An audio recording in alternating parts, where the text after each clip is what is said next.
बहुत गरम हो। बाप रे की गरम।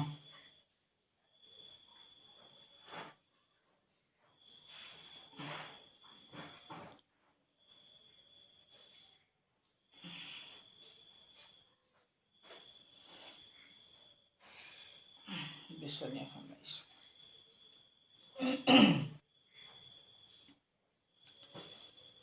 কৃষ্ণ শংকৰ গুৰু হৰিনাম। জয় গুরু শঙ্कर সর্বগুণাकर जाकरि नहीं के पाम। तुहारी शरण करे फटपति बारे को करो प्रणाम बारे को करो प्रणाम। कृष्ण कृष्ण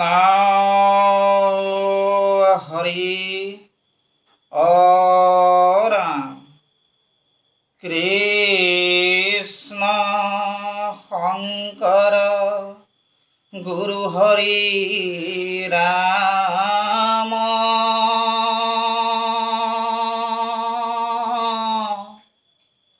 हरि राम राम हरि राम राम। कृष्ण कृष्ण। भागवत वंदना।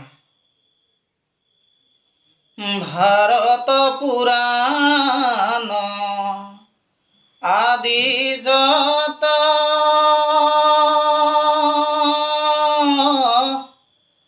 प्रकाशत अजत महाजन खबर सभा मध्यत परमयानंद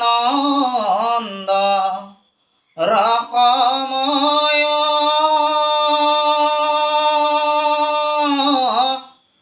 कोटि सूर्य सम प्रकाशय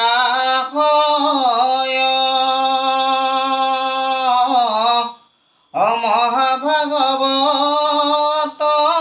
नुहंत जावे बेकतराम। महाभागवत नुहंत जावे बेकत। कृष्ण कृष्ण। ओ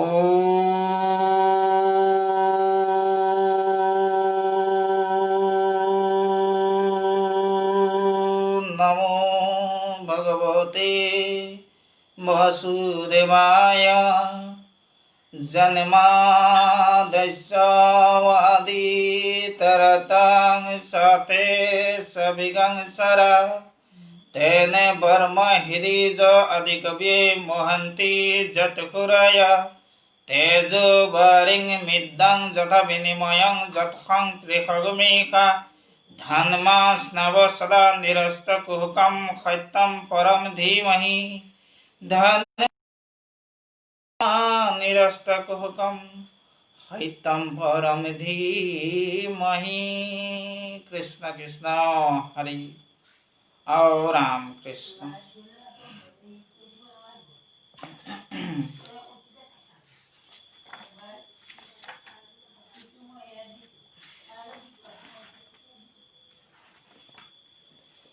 कृष्ण षष्ठ स्कंद भागवतर अजामिल उपाख्याনৰ আমি অকমান হৰিনামৰ শ্ৰেষ্ঠতাৰ বিষয়ে কিঞ্চিত পাত দাঙি ধৰিবলৈ চেষ্টাহে কৰিম আৰু জ্ঞান অনুসৰি অকমান দুই এটা কথা ক'বলৈ চেষ্টা কৰিম। কৃষ্ণ পদ হৰিনামৰ শ্ৰেষ্ঠতা। হুক নিগদতি ৰাজা চিতক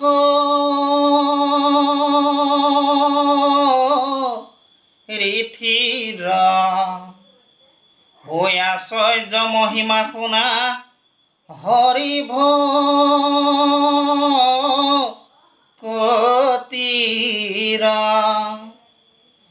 আছে যজ্ঞতীৰ্থ ধৰ্ম সংসাৰ জানিবা সমস্তে হৰি নামৰ কিংকৰ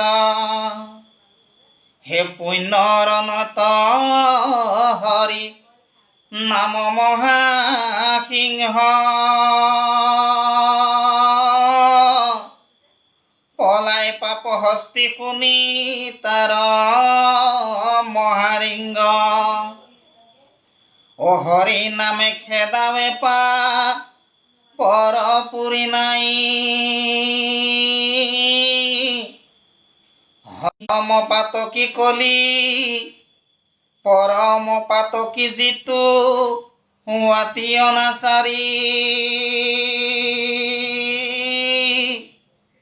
শিউ ভকতক ৰক্ষা কৰন্ত মুৰাৰী চতুৰ্ভুজে ৰূপ পাৱে বৈকুণ্ঠ নগৰ আশ্চৰ্য মহিমা শুনা হৰিৰ নামৰ কৃষ্ণ।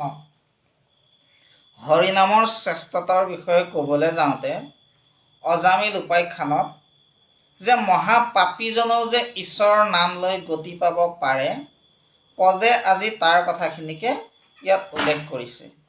এতিয়া আমি অজামিল উপাখ্যানৰ বিষয়ে ক'বলৈ যাওঁতে আমি ইয়াত এটা কথা প্ৰথমতেই মন দিব লাগিব যে ভাগৱতৰ প্ৰথম স্কন্ধৰ পৰা দ্বাদশ স্কন্ধলৈকে 12টা স্কন্ধ আছে।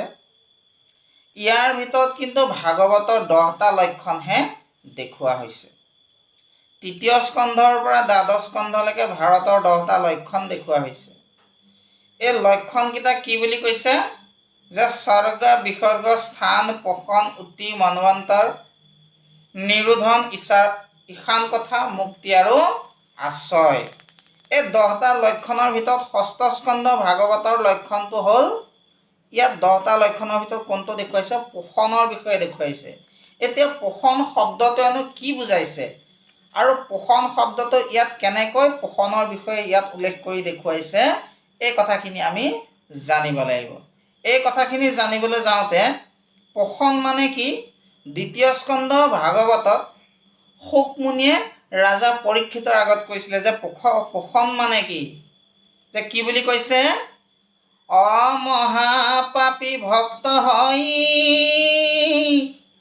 তাকো কৃষ্ণে নিস্তাৰই জানা ৰাজা এহিতো পোষণ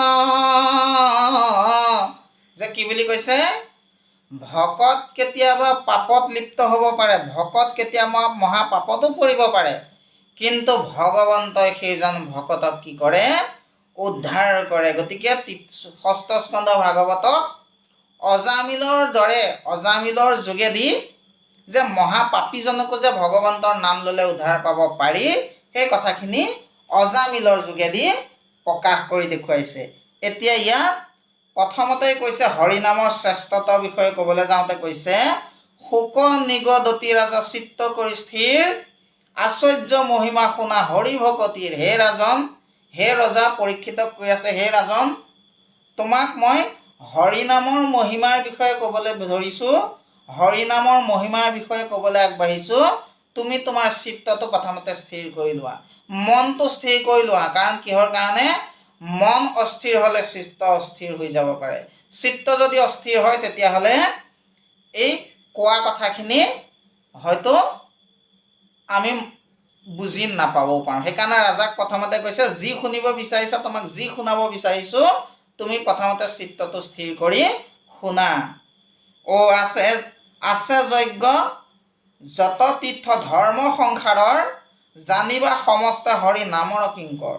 বেদ অনুসৰি যিবিলাক যজ্ঞ ধৰ্ম কৰ্ম দিছে সমস্তবিলাক ঈশ্বৰৰ নামৰ কিংকৰ বুলি কৈছে। কিংকৰ শব্দটোৱে চাকৰ বুজাইছে, মানে তেওঁৰ অধীন, যে হৰিনামৰ অধীনহে এই সকলোবিলাক হৰিনামৰ অধীন বুলি কৈছে। পুণ্য অৰণ্যত হৰি নাম মহাসিংহ পলাই পাপ হস্তি শুনি টান মহাৰিংগ। যে এতিয়া কি বুলি কৈছে ঈশ্বৰৰ নামক সিংহৰ লগত তুলনা কৰিছে। ঈশ্বৰৰ নাম মানে সিংহ, সেইকাৰণে নাম সিংহ বুলি কয়। আৰু হাতী শব্দটোৱে পাপ বুজাইছে। ঈশ্বৰৰ নাম ল'লে যেনেকৈ পাপবিলাক নাইকিয়া হৈ যায়, গতিকে ঈশ্বৰৰ নামটো সেইকাৰণে সিংহৰ লগত তুলনা কৰিছে। আৰু পাপী পাপখিনি হাতীৰ লগত তুলনা কৰিছে। সিংহৰ গোজৰণিখিনি যেনেকৈ হাতী পলায়, তদ্ৰুপ ঈশ্বৰৰ নাম শুনাৰ লগে লগে পাপৰূপী হাতী কি কৰে বুলি কৈছে? পলাই যায় বুলি কৈছে। হৰি নামে খেদাৱে পাপৰ পুৰি নাই, হৰি বিমুখত সবে হয় একঠাই। পৰম পাতকী যিটো অতি আতি অনাচাৰী, সিও ভকতক ৰক্ষা কৰন্ত মুৰাৰী। যে কি বুলি কৈছে? যে ভগৱন্তই তেওঁৰ নাম ল'লে যিজন অতি পাতকী, যিজনে উদ্ধাৰ পোৱাৰ কোনো উপায় নাইকিয়া, সেইজনকো ভগৱন্তই তেওঁৰ নাম ল'লে কি কৰে বুলি কৈছে? ৰক্ষা কৰে বুলি কৈছে। সেইকাৰণে আজি অজামিলৰ যোগেদি আমাক সেইখিনি দেখুৱাবলৈ গৈছে। গতিকে সেইকাৰণে ইয়াত কথাখিনি উল্লেখ কৰিছে যে যিজনে মহাপাপ কৰে, মহাপাপত লিপ্ত হয়, কিন্তু ঈশ্বৰৰ নামে সেইজনকো উদ্ধাৰ কৰিব পাৰে। নামৰ মহিমা দেখুৱাবলৈ গৈছে। সেই বুলি আমাক পাপ কাৰ্যত লিপ্ত হ'বলৈ কিন্তু কোৱা নাই। সেই বুলি আমি এই কথাখিনি কিন্তু উল্টাকে বুজিলে নহ'ব। ইয়াত নামৰ মহিমাহে দেখুৱাবলৈ গৈছে। নামৰ মহিমা কি? নামক কি বুলি কৈছে? জুইৰ লগত তুলনা কৰিছে। পাপবিলাকক শুকান বনৰ লগত তুলনা কৰিছে। হৰিনাম হোতাখন, পাপ শুকান বন, খনে কতে দহি কৰে চন। গতিকে মহাপাপীজনেও ঈশ্বৰৰ নাম ল'লে কি হয়? উদ্ধাৰ পায় বুলি আমাক পদে কৈছে। চতুৰ্ভুজৰ ৰূপে পায় বৈকুণ্ঠ নগৰ, আশ্চৰ্য মহিমা শুনা হৰি নামৰ। যে সেই ৰাজন, সেইজন মহাপাপীও চতুৰ্ভুজ হৈ পেলাই কি কৰে বুলি কৈছে? বৈকুণ্ঠ স্থান লাভ কৰিব পাৰে। গতিকে সেই ৰাজন, তোমাৰ হৰি নামৰ মই মহিমাৰ কথা কওঁ। সেইকাৰণে গীতাত কৈছে কি বুলি? অমোহৰ চৰণ পূজে যিটো জন, মোহৰ স্থানক পাই হুয়া পাৰিষদ থাকে বৈকুণ্ঠত, তাৰ জন্ম মৃত্যু নাই। যে ভগৱন্তৰ নাম ল'লে সেইজনে ভগৱন্ত গতি পায়। ক'ত পায়? সেইজনে বৈকুণ্ঠ চতুৰ্ভুজ হৈ পেলাই ভগৱন্তৰ লগত থাকিব পাৰে। সেইকাৰণে আমি কি কৰিব লাগিব?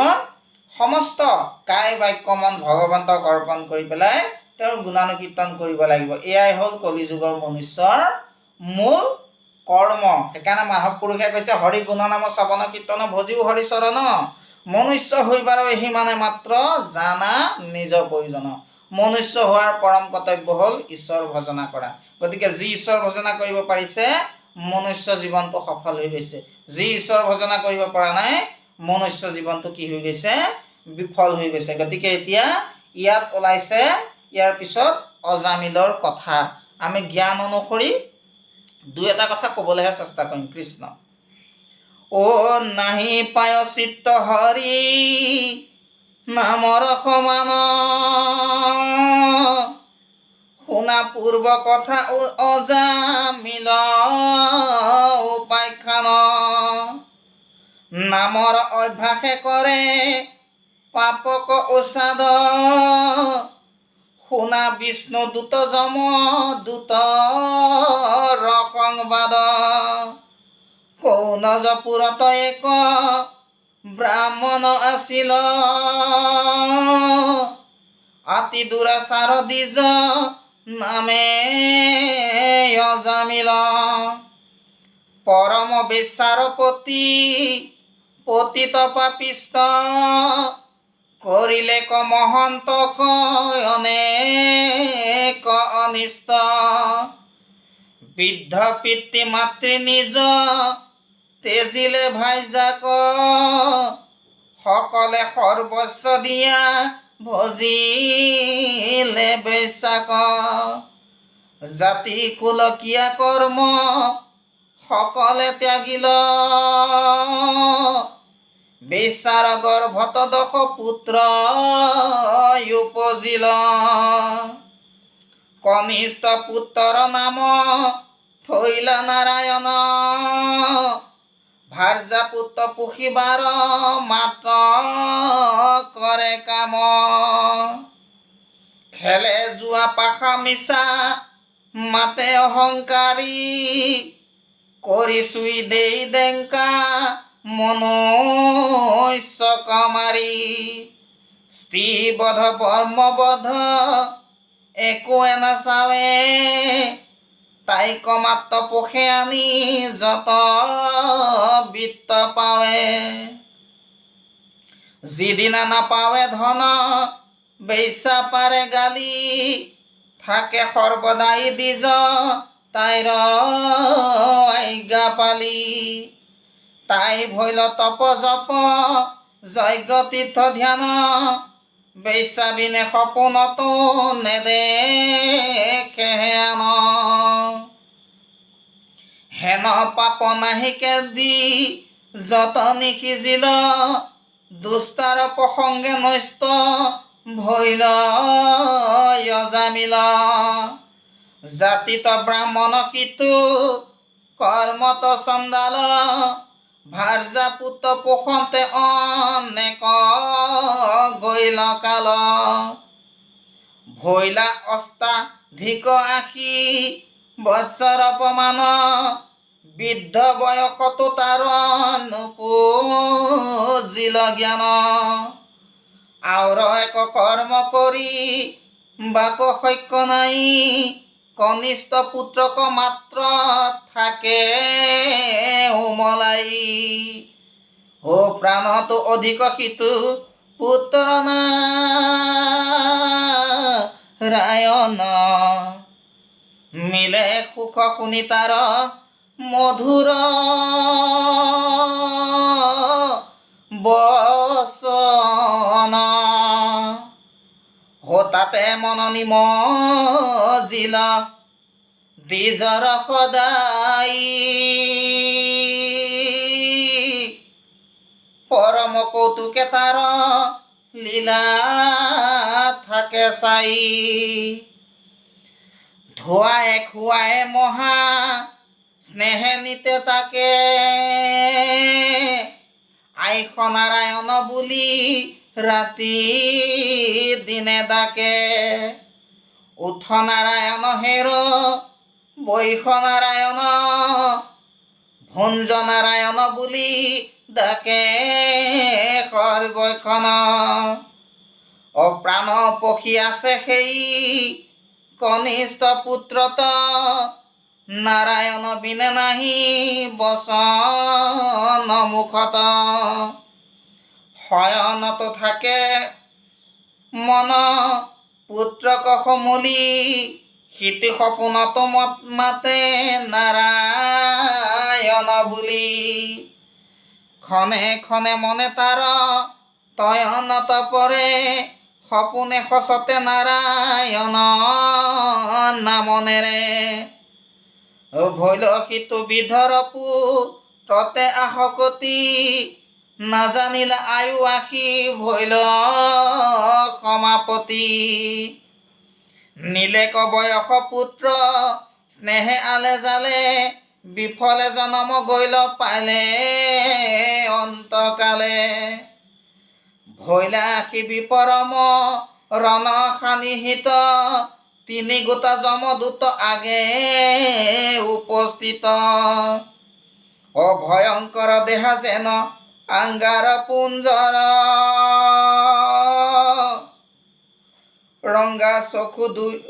ৰংগা দুই চকু কপুৰাৱে যেন গুঞ্জ যেন পুৰা শিলি সবে ভয়ংকৰ বাহু খেদি আহি আছে যেন তিনি গোটা ৰাহু এক হাতে ডাংক আউৰ হাতে পাপ জৰি শৰীৰ লোম আছে স্বভাৱে সিংহৰি বিকটি পিংকত কেশ কুবেশ সবাংগ ভেংগুৰা ভেংগুৰি ভৰি থুলন্তৰ জাংগ পচন্দ বতাস যেন নাকৰ উশাহ ওলমিল পেট যেন বৰ মৌবাস বক্ৰাকাৰ মুখ মহা বিকৃত কুৰূপ নাকদন্ত দুগুটা মইকে অন্ধকূপ উচল দশনে আছে অধৰ কামুৰি দেখিয়া দিজ যেন ধাতু গৈল উৰি হো মুক নিবে আইলে ইটো তিনি যমদূত পাইলে অন্তকালে ভৈল ভূত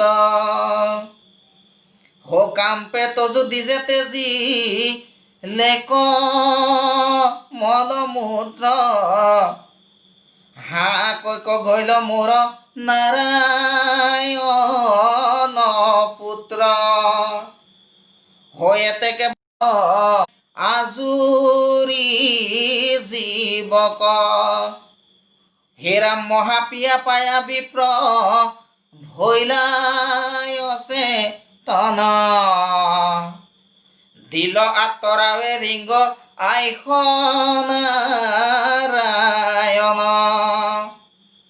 হুৰাম জীৱবাজ কৰি তৰাই জাত নাদেহত দিলে পিঠি ফৰা বান্ধ কৰি পাছ হাত হিৰাম লগাই দুল গলত চা মৰ জৰিয়ানি নৰকতা পেলাইব সেহি বেলা চাৰি বিষ্ণু দূত ভমে সুখে কৃষ্ণৰ কীৰ্তনে শুনে মৰণ তাৰ মুখে হুৰাম তাকো পীড়া কৰে কোন অধম অবোধে এহি বুলি চলি গইলা চাৰি সিদ্ধ ক্ৰোধে অমৰণ তেল লেক নাম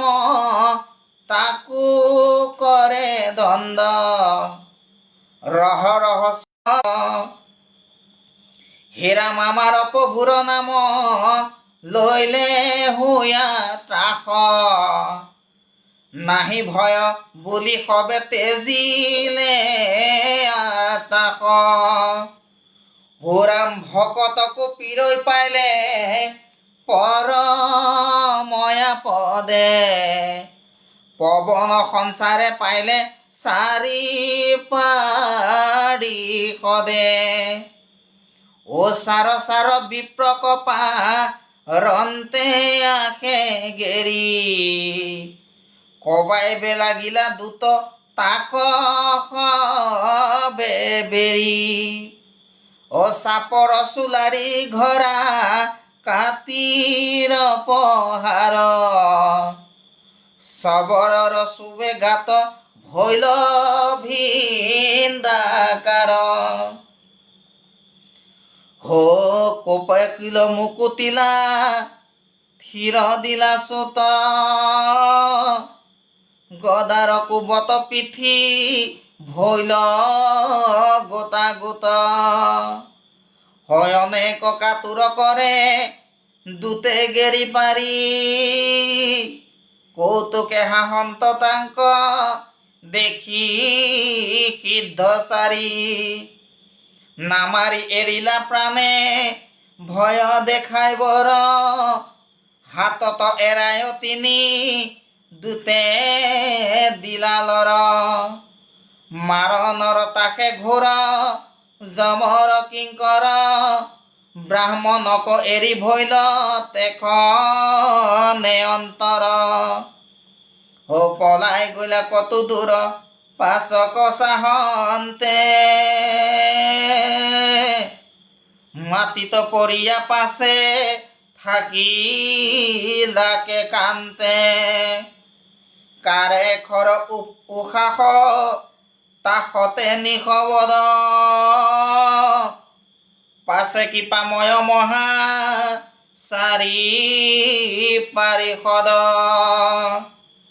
দেখায় বিপ্ৰক নিজ ৰূপ মনোহৰ চক্ৰে কাটিল অন্ত বান্ধ হাতৰ পাৱৰ কৃষ্ণ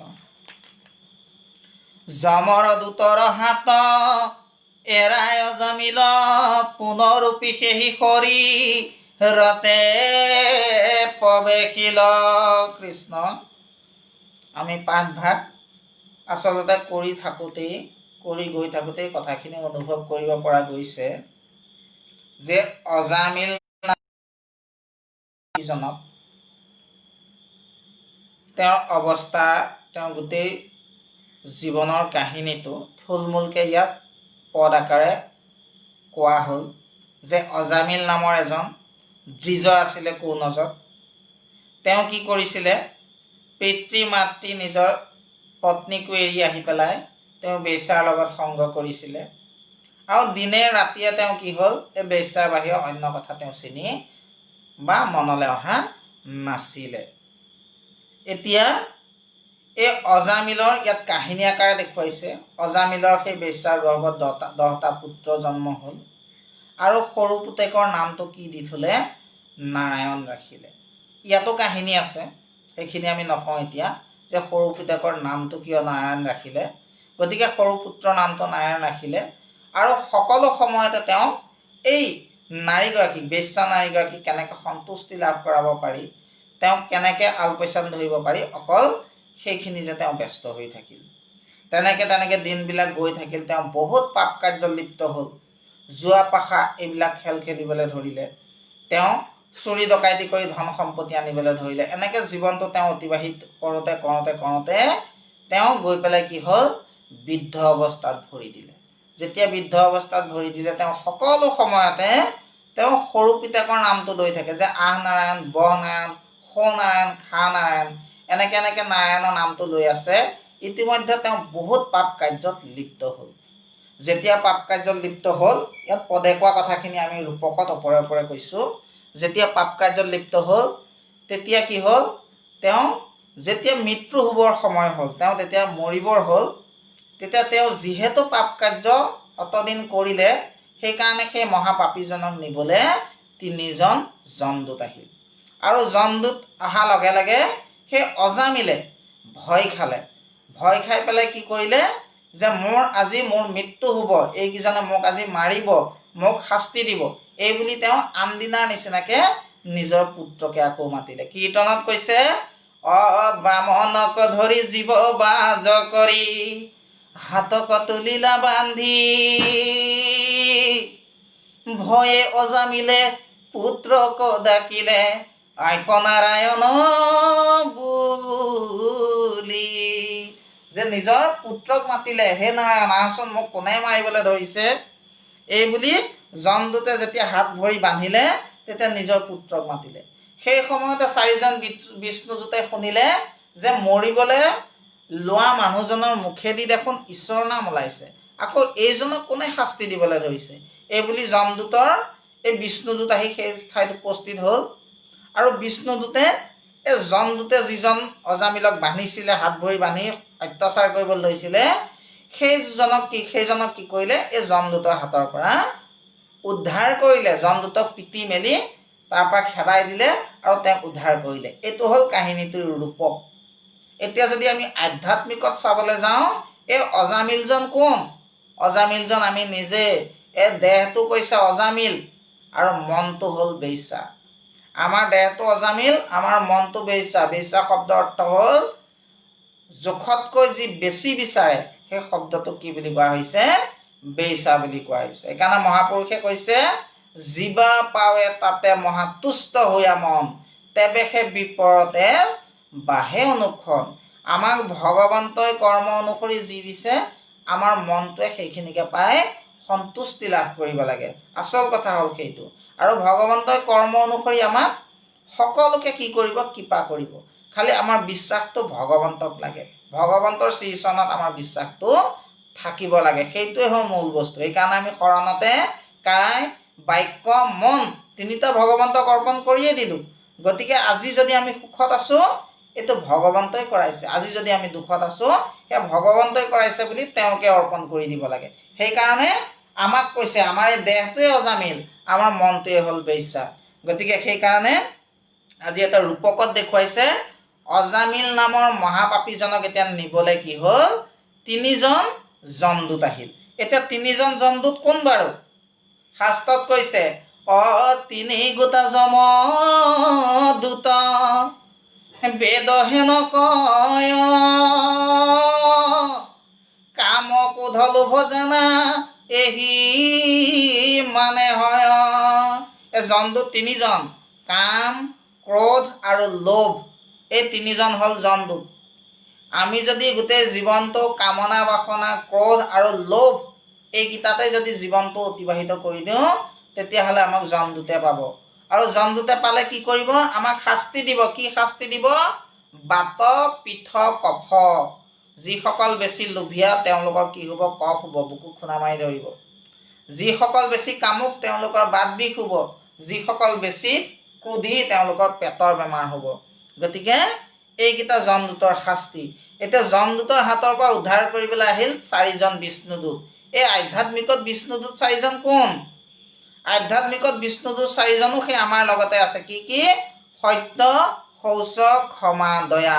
আমি যদি গোটেই জীৱনটো কাম ক্ৰোধ লোভ এইকেইটা যদি ত্যাগ কৰি পেলাই সত্য, শৌচ, ক্ষমা, দয়া এইকেইটা যদি বশৱৰ্তী হৈ আমি চলিব পাৰোঁ তেতিয়াহ'লে আমাৰ জীৱনটো কি হৈ যাব? সুন্দৰভাৱে চলি যাব। এই 4জন বিষ্ণুদূতে আমাক কি কৰিব? বৈকুণ্ঠলৈ লৈ যাব। সেইকাৰণে আধ্যাত্মিকত আমি কথাখিনি জানিব লাগিব। ইয়াত এতিয়া এটাই কথা বুজাইছে, নামৰ শ্ৰেষ্ঠতা বুজাব গৈছে যে অজামিলৰ নিচিনা এজন মহাপাপীকো তেওঁৰ নামটো তেওঁ ঈশ্বৰৰ নাম লৈ থকাৰ কাৰণে তেওঁ কি কৰিলে? উদ্ধাৰ কৰিলে। এতিয়া তেওঁ পিতেকৰ নামহে লৈছিলে। আমি এটা কাম কৰিব পাৰোঁ, আমাৰ ঘৰৰ ল'ৰা ছোৱালীখিনিৰ নাম যদি ঈশ্বৰৰ নাম দি থৈ দিওঁ তেতিয়াহ'লে সেই ল'ৰা ছোৱালীক মাতি থাকোঁতেও মহাপাপীজনে উদ্ধাৰ পাই যাব পাৰে। গতিকে এইটো কোৱা কথাহে। যিয়েই নহওক ইয়াৰ নামৰ মহিমা দেখুৱাবলৈ যাওঁতে এই কথাখিনি কৈছিলে যে তেওঁ নাৰায়ণ নামটো লৈ আছে। সেইকাৰণে কৈছে কি বুলি শাস্ত্ৰত? অজানি বা নাজানি কৰে নামৰ কীৰ্তন তথাপিপো পাপদহি নামে কৰে চন্ন। আমি ঈশ্বৰৰ নাম জানি বা নাজানিয়েই লওঁ, কিন্তু নামে নামৰ কৰ্ম কৰিব।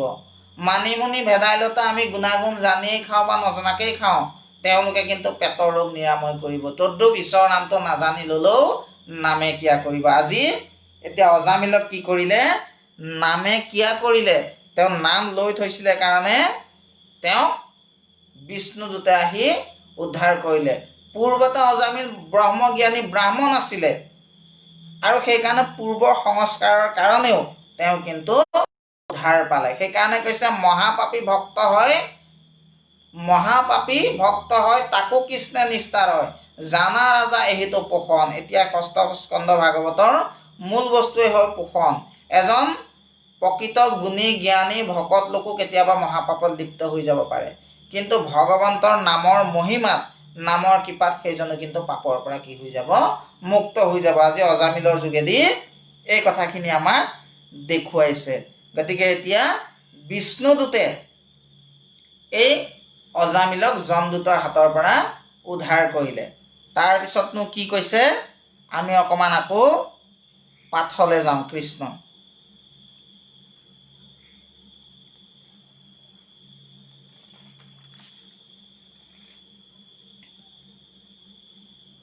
যমদূত আৰু বিষ্ণুদূতৰ কথোপকথন। ও দেখে আতি আশ্চৰ্য বিস্ময় হৈ আছে, যমৰ দূতৰ কথা শুনি উক পাছে। পায়া পীৰা দূতে গৈল দূৰক অন্তৰী, মহাতাসে তৰতৰি কম্পে হাত ভৰি। কত বলি শস্য হয়া দৰে নমাই মাথ, কোন তুমি হব বুলি পুছে জুৰি হাত। এতিয়া কি হ'ল? এই যমদূতে বিষ্ণুদূতৰ হাতত যেতিয়া মাৰ খালে, পিটন খালে, তেতিয়া তেওঁ তাৰ পৰা দূৰলৈ পলাই গ'ল আৰু দূৰলৈ পলাই গৈ পেলাই দূৰৰ পৰা তেওঁলোকক হাতযোৰ কৰি সুধিছে যে তোমালোক কোন? তোমালোকক আমি চিনি পোৱা নাই, তোমালোক কোন? আমাক কোৱাচোন। অ তুমি সবে কোন কৈৰ পৰা আছা আশী, তোমাৰ ঈশ্বৰ কোন কহি উপকাশী। কেনে ভংগ কৰা ধৰ্ম ৰাজাৰ আজ্ঞাক, কোন অপৰাধে কোধ কৰা আমাক। দেৱ বিদ্যাধৰ হেন বুলিতে নপাৰি, সিদ্ধত উতম দেখো তুমি সবচাৰী। নাজানিলে সোধো ক্ৰোধ খেমিও আপুনি, হেন ৰূপ বন্তনতো দেখো নতো শুনি। সবে শ্যাম তনু তাতে শোভে পীতবাস, নবীন মেঘত যেন বিজুলি প্ৰকাশ। উজ্জ্বল বদন পূৰ্ণ চন্দৰ মণ্ডল, শিৰত কিৰীটি কৰ্ণে মকৰ কুণ্ডল। পদ্মপত্ৰ সম সবে আয়ত লোচন, অমৃত কোধিক চবে মধুৰ বচন। ললাটত ৰত্ন তিলকে কৰে কান্তি, সূৰ্যৰ সমান জলে মুকুতাৰ পান্তি। উন্নত নাসিকা যেন জলে তিল ফুল, বন্দুলিত অধিক কান্তি অধৰ ৰাতুল। সবে নৱ বয়স সবাংগ সুকুমাৰ, বহল হৃদয়ে শোভে হাৰ মুকুতাৰ। জলে জিলিমিলি যেন অগণিৰ জ্বালা, আপাদলম্বিত গলে জলে বনমালা। চৰণ পদ্মত ঝুৰে ৰত্নৰ নুপুৰ, চাৰু চতুৰ্ভুজে জলে কংকন কেউৰ। শৰীৰৰ কান্তি আতি শোভে দিশ পাশ, কতবা সূৰ্যৰ যেন জ্যোতিৰ প্ৰকাশ। জানিলো তুমি সব পুৰুষ মহন্ত, আমি তোমাষাৰ ৰূপ বনাই নাপাৱন্ত। জানা ধৰ্ম ৰাজাৰ কিংকৰ আমি আতি, তাহান আদেশে অধৰ্মিক কৰো শাস্তি। পৰম পাতকী ইটো বিপ্ৰ মন্দ ভাগি, বান্ধি নেও নৰকত পেলাই বাক লাগি। কি কাৰণে বান্ধ কাটি ৰাখিলা ইহাক, কৰিলা হেন ক্ৰোধ কিস কয় আমাক। একোকে নাজানিলো তুমি সবে বুজায়ো ক, ৰাজাৰ আগত গয়া কহিবা কহুক। হৈ এতেকে বুলিলা যম দূত নিশবদ, অন্য আলোচন্ত চাৰি পাৰিষদ। কোনবা অধৰ্মী মহা ধৰ্মী কোন জন, একো নাজানই পাপ পুণ্য ভয়ংকৰ। ভয়তে বোলাৱে ধৰ্ম ৰাজাৰ কিংকৰ। ভকতক ধৰে সিদ্ধে সমিধান, সুদি সত্য সম ধৰ্ম ৰাজাৰ কিংকৰ। কোন পৰমাৰ্থ ধৰ্ম শাস্ত্ৰত প্ৰখ্যাত, কোনবা অধৰ্ম বৰ কহি মাত। মনুষ্যৰ লোকত তুমি মানে সবে পৰায় তোমাৰ, কোনবা পাপিক নেশ যমৰ পুৰিক, কেনবা প্ৰকাৰে দণ্ড কৰ পাতকিক। জানা যেব যমদূত দিওক সিদ্ধান্ত, এহি বুলি মৌন ভৈলা চাৰি মহন্ত। হেন শুনি গুণী মনে যমৰ কিংকৰ, হেন জানি দিবে লৈলা তাহাৰ উত্তৰ। এতিয়া আমি ইয়াত কি উপলব্ধি কৰিলোঁ, পদে আমাক কি কৈ থৈ গ'ল, যে বিষ্ণুদূতে যেতিয়া যমদূতক আহি পেলাই অজামিলক বন্ধাৰ কাৰণে মাৰপিট কৰা দেখুৱালে, ইয়াত দেখুৱাই পেলাই কি কৰিলে, যমদূত পলাই গ'ল।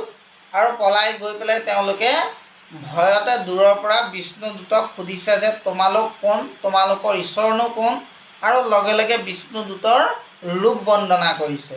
তেওঁলোকৰ বিষ্ণুদূতৰ যে ৰূপটো মনোমোহাৰ যি ৰূপ, এই ৰূপটো বিষ্ণুদূত যমদূত তিনিজনে মানে বৰ্ণনা কৰিছে ইয়াত, যে কেনেকুৱা ৰূপটো বুলি কৈছে, ভগৱন্ত পুৰুষৰ নিচিনা ৰূপ, চতুৰ্ভুজ ৰূপ, শ্যাম কলেবৰ বুলি কৈছে।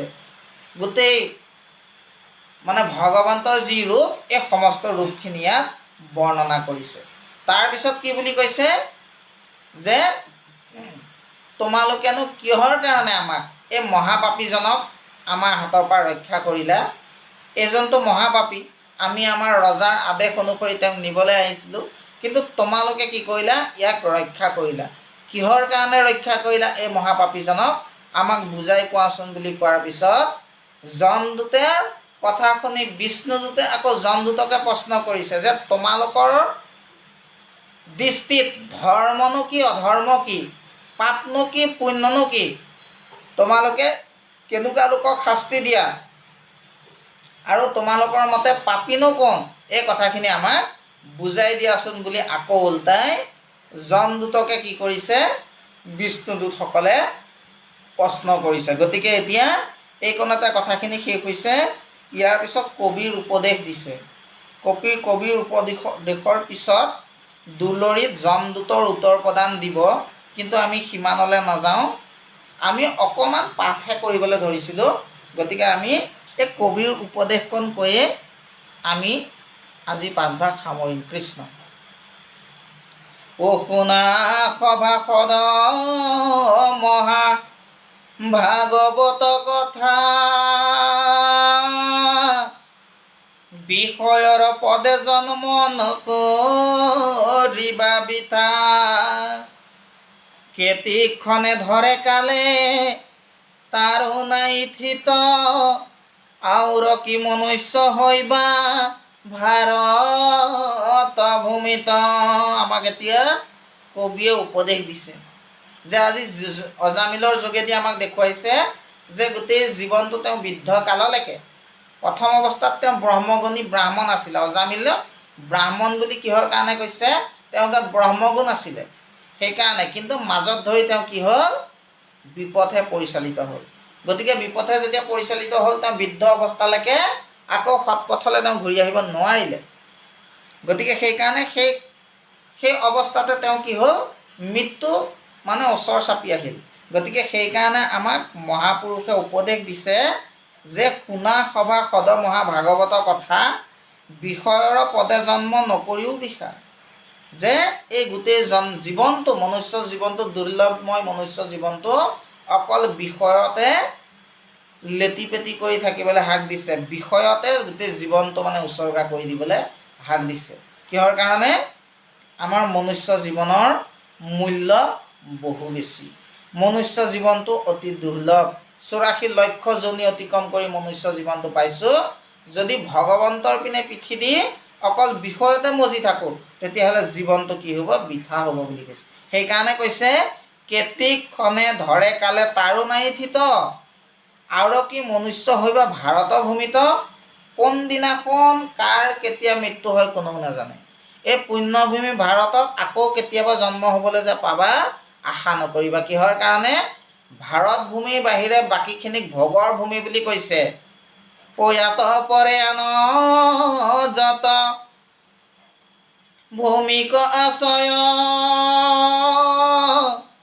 ভোগৰহে ভূমি সিটো জানিবা নিশ্চয়।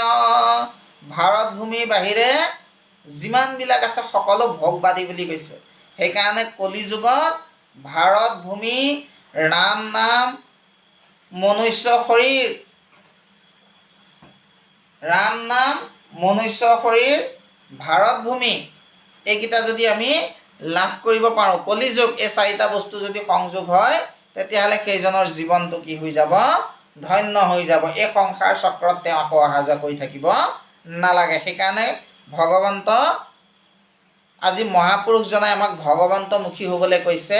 আৰু মনুষ্য জীৱনটো কাৰ কেতিয়া হয়, কাৰ কেতিয়া কি হয় কোনেও নাজানে। গতিকে সেইকাৰণে ঈশ্বৰমুখী হ'বলৈ আমাক সকীয়াই দিছে। কাল নামৰ সাপডাল ৰখি আছে, কাল সপে চুম্পি আচয় পৃষ্ঠভাগে, চেগচাৰি কোনোদিনা খুটিবেকৰ আগে, কোনোমতে নৰে নেৰায় তনে হাত, কৃষ্ণক ভকতি যাবে নকৰে সাক্ষাৎ। কাল নামৰ সাপডাল ৰখি আছে, কোনদিনা কাক ফুটিব কোনে জানে। গতিকে আমাৰ শ্ৰৱণ শক্তি, গতি শক্তি, কৰ্ম শক্তি, বাক শক্তি থাকোঁতে আমাক ভগৱন্তমুখী যে হ'ব লাগে, ভগৱন্তক ভজিব লাগে, সেই কথাখিনি গুৰুজনাই আজি আমাক সকীয়াই দিছে।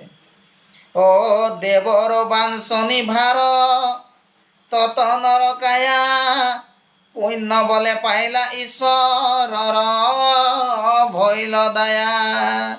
এই দেৱতাসকলেও ভাৰত ভূমিত হেনো জন্মগ্ৰহণ কৰিবলৈ বিচাৰে বুলি কৈছে। সেইকাৰণে শাস্ত্ৰত কৈছে কি বুলি, অ দেৱে বোলে ভাৰত ঋষে জন্ম লৈবো, জন্ম ধৰি ঈশ্বৰৰ চৰণ সেবিবো। যে দেৱতাসকলে ভগৱন্তক প্ৰাৰ্থনা কৰিছিলে যে হে প্ৰভু, আমাক যেন ভাৰত ভূমিত মনুষ্য হিচাপে জন্মগ্ৰহণ কৰিবলৈ সুযোগ দিয়া। জন্মগ্ৰহণ কৰি কি কৰিম? তোমাৰ শ্ৰীচৰণ পূজা কৰিম। তোমাৰ শ্ৰীচৰণ পূজা কৰিলে কি হ'ব? আমি তোমাৰ স্থানলৈ যাব পাৰিম, আমি গতি মুক্তি পাম। গতিকে সেইকাৰণে কৈছে দেৱৰো বাঞ্ছনি ভাৰ তত নৰকায়া, পুণ্য বলে পাইলা ঈশ্বৰৰো ভৈল দয়া। আৰু এই পাবলৈ হ'লে মহাপুণ্য উদয় হ'ব লাগিব, ভগৱন্তৰ দয়া হ'ব লাগিব। কিহৰ কাৰণে? শত কোটি জন্মে নৰে হয় মহাভাগ, নৰ শৰীৰত জীৱে তেৱে পাবেলা। শতকোটি জন্মৰ পিছত মহাপুণ্য যাৰ উদয় হৈছে, সিহে মনুষ্য দেহাটো পাব। গতিকে সেইকাৰণে কৈছে যে পুণ্যৰ বলে পাইলা ঈশ্বৰৰো ভৈলা দয়া। পুণ্যৰ বলতহে, ঈশ্বৰৰ দয়াত আমি মনুষ্যৰ দেহাটো পাইছোঁ বুলি আমাক গুৰুজনাই কৈছে। অ ইয়াক ব্যৰ্থ কৰা কেন বিষয়ত ভুলে, বেচা চিন্তামণি যেন চাৰ কাঞ্চ মূলে, চৰাতক লৱে তেজী মলয়া চন্দন, আন দেৱে সেৱে তেজী দৈৱ কি নন্দন, স্মৰণ মাত্ৰকে যাক তৰয় সংসাৰ, হেন সুহৃদ দেৱ কৈত পাইবা আৰ, পৰম সুহৃদ কৃষ্ণ ঈশ্বৰ সাক্ষাৎ, পতেকে আচন্ত ৰহি সবা ৰহিয়াত। যে আমি সুগন্ধি থাকোঁতেও চৰাত গাত ঘঁহি লোৱাৰ নিচিনা, আমি চন্দনৰ সুগন্ধি আমাৰ আছে থাকোঁতেও যদি আমি চৰাত ঘঁহি লওঁ গাত, তদ্ৰূপ এটা উদাহৰণ দিছে। এইটো যেনেকৈ ভুল হ'ব, তদ্ৰূপ ভগৱন্ত পুৰুষ আমাৰ হৃদয়ত আছে। সকলোৰে হৃদয়ত ভগৱন্ত আছে। যত দেখা চৰাচৰ হৰিময় নিৰন্তৰ, হৰি বিনে ভিন্ন কিছু নাই। যিজন ভক্তিহীন হৰিকেহে দেখে ভিন্ন, হৰিৰ মায়াই তাক বান্ধে। গতিকে সমস্তৰ হৃদয়ত ভগৱন্ত আছে। ভগৱন্ত থাকোঁতেও যদি আমি আন দেৱতাক পূজা কৰোঁ, তেতিয়াহ'লে সেইজনতকৈ অজ্ঞানী নাই বুলি কৈছে। সেইকাৰণে কৈছে প্ৰত্যেকে আচন্ত ৰহি সবাৰো হিয়াত। কোন? পৰম পুৰুষ ভগৱন্ত সবাৰো হিয়াত আছে। থাকোঁতেও যিজনক স্মৰণ কৰাৰ লগে লগে এই সংসাৰখন পাৰ কৰি দিব পাৰে, সেইজন ভগৱন্ত হৃদয়ত থকাৰ পিছত আমি যদি আন দেৱ দেৱতাক পূজা কৰোঁ, তেতিয়াহ'লে সুগন্ধি থাকোঁতেও গাত চৰাত ঘঁহি লোৱাৰ নিচিনা কথা হ'ব বুলি কৈছে। গতিকে সেইকাৰণে আমাক গুৰুজনাই এটা যিখিনি কথা আমাক উপদেশ আকাৰে দিলে, যিখিনি কথা আমাক বুজাবলৈ গ'ল অজামিল উপাখ্যানৰ যোগেদি, আমি কাহিনীটো বুজি পেলাই যদি গুৰুজনাৰ উপদেশখিনি গ্ৰহণ কৰিব পাৰোঁ, তেতিয়াহ'লে আমাৰ জীৱনটো কি হৈ যাব? ধন্য হৈ যাব। নহ'বা আলেকজাণ্ডাৰে কৈছিলে ইকঠা কৰকে জব सिकंदर दुनिया की राजा था, सब सिकंदर जब दुनिया से चला दोनों हाथ खाली था। এই জীৱনটোত আমি তাকুৰি ঘূৰা দি ঘূৰি আছোঁ ৰাতিপুৱাৰ পৰা দিনলৈকে, দিনৰ পৰা ৰাতিলৈকে। কিন্তু আলেকজাণ্ডাৰে কৈ থৈ গ'ল, মই যিমান ধন টকা পইচা ঐশ্বৰ্য বিভূতি ঘটিলোঁ, যাবৰ সময় কিন্তু মই খালী হাতকেইটাহে লৈ গ'লোঁ। গতিকে এইটো আলেকজাণ্ডাৰে মেছেজ দি গৈছে। গতিকে আমি ভাবিব লাগিব, এইবিলাক পাৰ্থিৱ ধন ভগৱন্তই যদি চাৰি হাতে দিয়ে, আমি দুহাতে কিন্তু ৰক্ষা ৰাখিব নোৱাৰিবও পাৰোঁ। দুহাতে আমি কিমান সামৰিম, কিন্তু ভগৱন্তই যদি চাৰি হাতে লৈ যায়, আমি কিন্তু দুহাতে ধৰি ৰাখিব নোৱাৰিবও পাৰোঁ। সেইকাৰণে সমস্তখিনি ভগৱন্তই দিছে বুলি ভগৱন্তৰ শ্ৰীচৰণত যদি অৰ্পণ কৰি দিব পাৰোঁ, খৰচ আমিয়েই কৰোঁ, আমাৰ কৰ্মতেই খৰচ কৰোঁ, কিন্তু ভগৱন্তক অৰ্পণ কৰি যদি আমি দিব পাৰোঁ বস্তুটো, যে তুমি দিছা তোমাকেই অৰ্পণ কৰিছোঁ, এই হিচাপে যদি আমি দিব পাৰোঁ, তেতিয়াহ'লে মনুষ্য জীৱনটো কি হৈ যাব? ধন্য হৈ যাব। সেইকাৰণে ক'লে যে মনুষ্য জীৱনটো পাই যদি বিষয়ৰ যদি সুখত, বিষয় আনন্দতে যদি জীৱনটো গোটেই অতিবাহিত কৰি দিয়া, তেতিয়াহ'লে মনুষ্য জীৱনটো কিন্তু দুৰ্লভময় জীৱনটো আকৌ কিন্তু দ্বিতীয়বাৰ ঘূৰাই নাপাবা। গতিকে সেইকাৰণে কৈছে পৰম সুহৃদ কৃষ্ণ ঈশ্বৰ সাক্ষাৎ প্ৰত্যেকে আচন্ত ৰহি সবাৰো হিয়াত স্মৰণ মাত্ৰকে যাক তৰয় সংসাৰ হেন সুহৃদ দেৱ কৈত পাইবা আৰ। গতিকে আমাক এইজন ভগৱন্তক কি কৰিবলৈ কৈছে? চিন্তা কৰিবলৈ কৈছে। আৰু কি বুলি কৈছে? এক চিতে চিন্তা তান চৰণ কমল লৈও ৰাম নাম মহা মৰণ সম্বল। ৰাম নাম সম্বল বুলি কৈছে, ৰাম নাম পৰম ধন বুলি কৈছে। ভগৱন্ত কৃষ্ণ অৰ্জুনক কৈছে, হেৰা ধনঞ্জয়, জানা ধনঞ্জয়, ধন নহ'লে কিছু কাৰ্য নিশিজয়। কি ধন? বোলে পৰম ধন। পাৰ্থিৱ ধনো লাগিব, কিন্তু পৰম ধন হ'ল পৰকালৰ বৃত্ত, মৰণৰ সম্বল। গতিকে সেইকাৰণে আমি ৰাম নাম কি কৰিব লাগিব? জপ কৰিব লাগিব। ৰাম নামেই সত্য, বাকীবিলাক কিন্তু চব অসত্য, বাকীবিলাক মিছা, বাকীবিলাক মায়াময়, বাকীবিলাক কিন্তু আগম। গতিকে মায়াময় ধৰ্মবিলাক ত্যাগ কৰি আমি যদি ৰাম নামত সমস্ত অৰ্পণ কৰি দিব পাৰোঁ, তেতিয়াহ'লে কি হ'ব? এয়া মৰণৰ সম্বল বুলি কৈছে। ঘোৰ পৰলোকে আৰু নাহিকে সহায়ী পৰম বান্ধৱ একে নামত বিনাই জানিয়া যতনে তৰি বাৰ কৰা কাম নিৰন্তৰে নৰে ডাকি বোলা ৰাম ৰাম ৰাম ৰাম হৰি ৰাম ৰাম ৰাম। এতিয়া আমাক কি বুলি ক'লে? যে ঘোৰ পৰলোকে আৰু নাহিকে সহায়। ৰাম নামৰ বাহিৰে আমাক কোনেও উদ্ধাৰ কৰিব নোৱাৰে। দ্বিতীয়ত আমি সহায় ল'বৰ কোনো প্ৰয়োজন নাই। আনে আমাক সহায় কৰিব নোৱাৰে। কিহৰ কাৰণে? অহৰি বিনে আন দেৱ আচন্ত যতে ক আপোনাক ৰাখিবাক ক্ষম নাহি কেৱ। তাহাঁতৰ মৃত্যু আছে কালৰ হাতত তাৰা সবে আনক ৰাখিব কেন মত। ঈশ্বৰৰ বাহিৰে যিমানবিলাক দেৱ দেৱতা আছে তেওঁলোকৰ হেনো মৃত্যু আছে, তেওঁলোক মায়াত বন্দী হৈ আছে। গতিকে তেওঁলোকে নিজকে যেতিয়া ৰক্ষা কৰিব নোৱাৰে, আপোনাৰ বা মোক কেনেকৈ ৰক্ষা কৰিব? সেইকাৰণে কৈছে একমাত্ৰ ঈশ্বৰৰ নামত আশ্ৰয় লোৱা, নামেহে তাৰিব, আনে কিন্তু তাৰিব নোৱাৰে, আনে সহায় কৰিব নোৱাৰে। পৰম বান্ধৱ এক নামত বিনা, এক নামৰ বাহিৰে আনে উদ্ধাৰ কৰিব নোৱাৰে। জানিও যতনে তৰি বাৰ কৰা কাম। এই সংসাৰখন তৰি যাবৰ কাৰণে আমাক কৰ্ম কৰিব লাগিব। কেনেকুৱা কৰ্ম কৰিব লাগিব? ঈশ্বৰ কৰ্ম, ভগৱন্ত কৰ্ম। যি কৰ্ম কৰিলে নিজেও তৰিব পাৰি, আন 10জনেও তৰি যাব পাৰে, তেনে কৰ্ম আমি কৰিব লাগিব। গতিকে সেইকাৰণে কৈছে যত্ন কৰি পেলাই আমি ঈশ্বৰ কৰ্ম কৰিব লাগিব। আৰু নিৰন্তৰে কি ল'ব লাগিব? ৰাম নামটো ল'ব লাগিব। কিহৰ কাৰণে?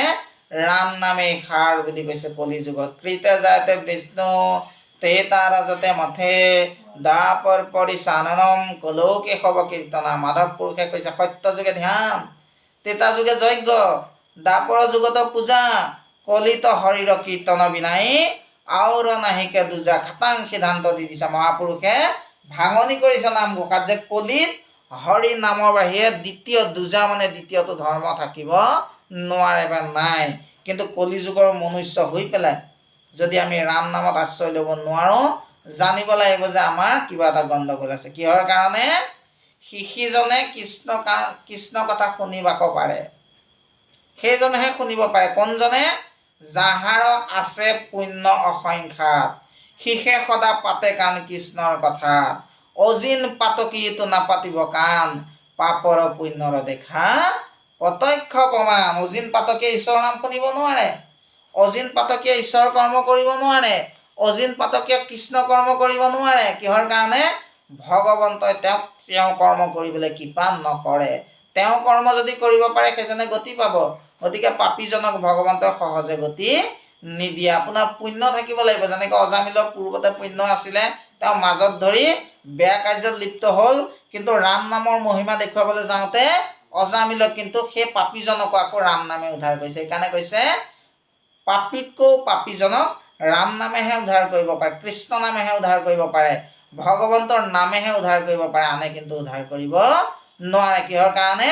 এই ভগৱন্তজনতকৈ ভগৱন্তৰ নাম শ্ৰেষ্ঠ, গতিকে নামে কৰিব নোৱাৰা কাম একো নাই। আৰু শেষত গুৰুজনাই ক'লে যে আমি নিৰন্তৰে ৰাম নামটো আমি ল'বলৈ চেষ্টা কৰিব লাগে। বাকী যিয়েই নহওক, আমি আমাৰ জ্ঞান অনুসৰি দুই এটা কথা ক'বলৈ চেষ্টাহে কৰিলোঁ, আচলতে আলোচনা কৰিছোঁ। আমি শাস্ত্ৰৰ কথা এনেকৈ কৈ পেলাই শ্ৰৱণ কৰি পেলাই ভাল লাগে। আৰু যিহেতু এতিয়া মোবাইলত আজিকালি সুবিধাটো আছে যে লাইভ কৰিব পাৰি, দুই এজন ভকতে চাই থাকিলে আমাৰ মনটোও ভাল লাগে। আমি কৰা ভুলখিনি আমাক দেখুৱাই দিলে আমি নিজে নিজক সংস্কাৰ কৰিব পাৰিম। গতিকে সেই উদ্দেশ্য লৈ পেলাইহে আমি এই পাঠভাগ কৰিছোঁ। আচলতে গুৰু ধৰ্মৰ মূল উদ্দেশ্যই সেইটো যে গুৰু ধৰ্ম লৈ, ভাগৱত ধৰ্ম লৈ আমি প্ৰথমতে নিজক সংস্কাৰ কৰিবলৈ চেষ্টা কৰিব লাগে। আনে কি কৰিছে সেইটো আমাৰ দৰকাৰ নাই। আমি যদি নিজে নিজক সংস্কাৰ কৰিব পাৰোঁ লাহে লাহে, তেতিয়াহে গুৰু ধৰ্ম বা ভাগৱত ধৰ্মটো ৰক্ষা হ'ব। আনক সংস্কাৰ আমি পিছত কৰিবলৈ চেষ্টা কৰিব লাগে, প্ৰথমতে নিজে নিজক সংস্কাৰ কৰিবলৈ চেষ্টা কৰিব লাগে। আৰু সেইটোৱে হ'ল উদ্দেশ্য।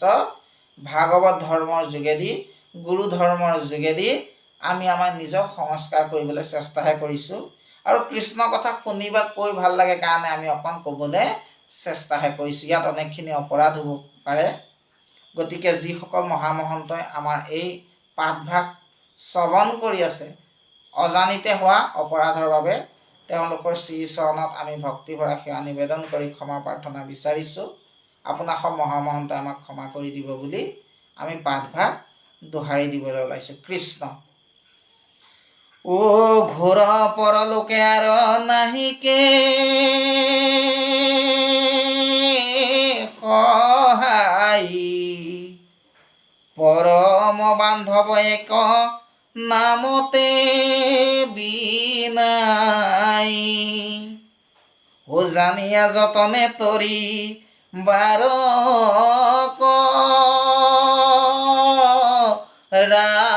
কৰ্ম, নিৰন্তৰে নৰে ডাকি বোলাৰা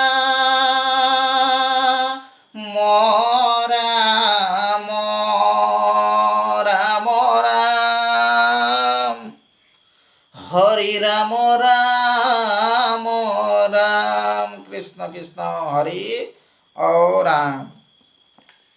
জয় ৰাম, জয় নাৰায়ণ, জয় কৃষ্ণ, জয় জগৎগুৰু শ্ৰীমন্ত শংকৰ। কৃষ্ণ হৰি ঔ ৰাম। অপৰাধ বিনাশন তোজ নাম নাৰায়ণ, জানি নামে পখিলো শৰণ, আনগতি নাহিকে মৰণ।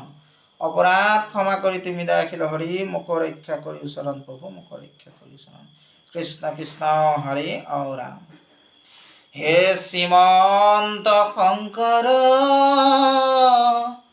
হৰি ভকতৰ, জানা যেন কল্পতৰু, তাহান্ত বিনাই নাই নাই নাই।